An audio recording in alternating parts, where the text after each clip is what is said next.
Hello friends, welcome to my channel stock market info. तो चलिए friends, आज का ये वीडियो स्टार्ट करते हैं। ये वीडियो फ्रेंड्स एक कंपनी को लेकर, डिक्सन टेक्नोलॉजीज़। और डिक्सन टेक्नोलॉजीज़ हमारी जो इंडियन स्टॉक मार्केट में उसमें एक लिस्टेड कंपनी है। उस कंपनी को लेकर एक पॉजिटिव न्यूज़ आई है, तो वही न्यूज़ मैंने आपके साथ शेयर करनी थी। और उस कंपनी के बारे में, डिक्सन टेक्नोलॉजीज़ के बारे में भी थोड़ा सा पढ़ेंगे, उसके फंडामेंटल्स को स्टडी करेंगे। तो चलिए फ्रेंड्स, आज का ये वीडियो स्टार्ट करते हैं। सबसे पहले न्यूज़ ही पढ़ते हैं फ्रेंड्स। जो ताइवानीज़ लैपटॉप मेकर है, उन्होंने अपनी जो हमारी इंडिया में लोकल मैन्युफैक्चरिंग है उसको इंक्रीज़ करना है, लैपटॉप की मैन्युफैक्चरिंग को इंक्रीज़ करना है। और उनकी जो पार्टनरशिप है ऑलरेडी डिक्सन टेक्नोलॉजीज़ के साथ है। तो जो ये ताइवान की कंपनी है वो अपनी जो बिज़नेस को एक्सपैंड करना चाहती है इंडिया में लैपटॉप्स को लेकर। तो इंडिया वो एक्सपेंशन करना चाहते हैं डिफरेंट सिटीज़ में, डिफरेंट एरियाज़ में। तो उनकी जो पार्टनरशिप ऑलरेडी है डिक्सन के साथ, तो ऑब्वियसली डिक्सन के पास भी तो बिज़नेस आएगा, वो भी तो एक्सपैंड करेंगे।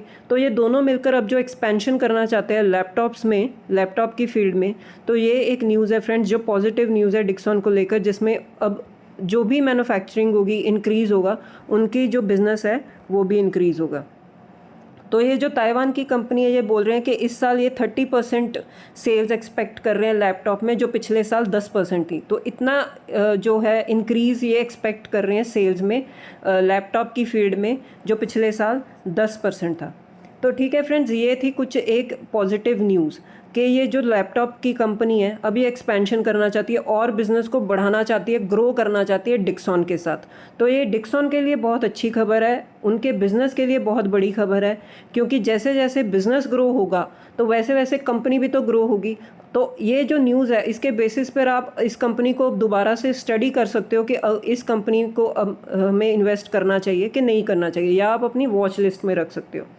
अब सबसे पहले फ्रेंड्स डिक्सन टेक्नोलॉजीज़ के बारे में पढ़ लेते हैं थोड़ा सा कि ये कंपनी करती क्या है।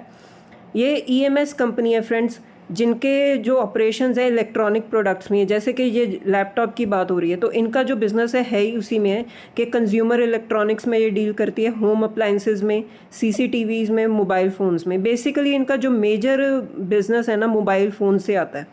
तो ये इसी फील्ड में, इलेक्ट्रॉनिक आइटम्स की फील्ड में ये काम करती है फ्रेंड्स। अब आप ये देख सकते हो कि किस सेगमेंट में, कंज्यूमर ड्यूरेबल्स, और अपनी जो लिस्टेड स्पेस में जो इनके कंपटीटर्स हैं उसमें सेकंड नंबर पर आती है। और इनका आप देख सकते हो कि करंट मार्केट प्राइस जो 11,000, ये तो चेंज होता रहता है। नेक्स्ट है फ्रेंड्स, इनके जो इस बार के क्वार्टर के रिजल्ट्स हैं वो देख लेते हैं थोड़ा सा। सेल्स जो हुई हैं वो 10,500 है। ऑपरेटिंग प्रॉफिट पर जंप करते हैं फ्रेंड्स सीधा कि 408 करोड़, ये फिगर्स करोड़ में है फ्रेंड्स। और सीधा नेट प्रॉफिट पर आ जाइए 298 करोड़ का। तो रिजल्ट्स तो इंटैक्ट ही हैं। अब ईयर ऑन ईयर बेसिस के रिजल्ट्स भी देख लेते हैं। सेल्स 48,873 करोड़ हैं। बहुत बड़ी फिगर है फ्रेंड्स, ये बहुत बड़ी कंपनी है और बहुत बड़ी इनकी जो सेल्स जो होती हैं, जो फिगर्स ही होती हैं, बहुत बड़ी होती हैं। सीधा हम नेट प्रॉफिट पर आ जाते हैं फ्रेंड्स। 16,044 करोड़ का इस बार ईयर ऑन ईयर बेसिस का नेट प्रॉफिट था।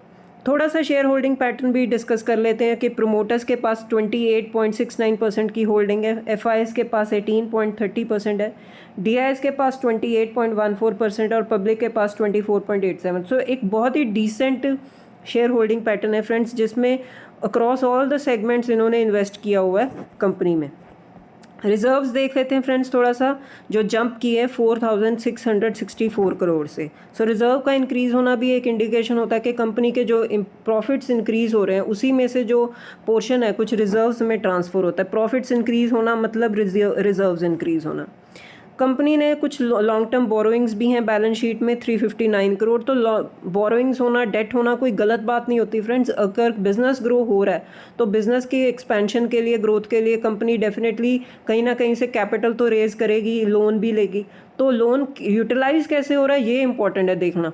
ये आप रिजल्ट्स में देख सकते हो कि उनका ऑपरेटिंग प्रॉफिट कैसा आ रहा है। अगर इतना कैपिटल इन्वेस्ट करने के बाद भी, लोन लेने के बाद, इन्वेस्ट करने के बाद भी अगर प्रॉफिट नहीं आ रहा, तो वो एक रेड साइन बन जाता है कि हमें सोचना चाहिए कि उस कंपनी में रहना चाहिए कि नहीं रहना चाहिए।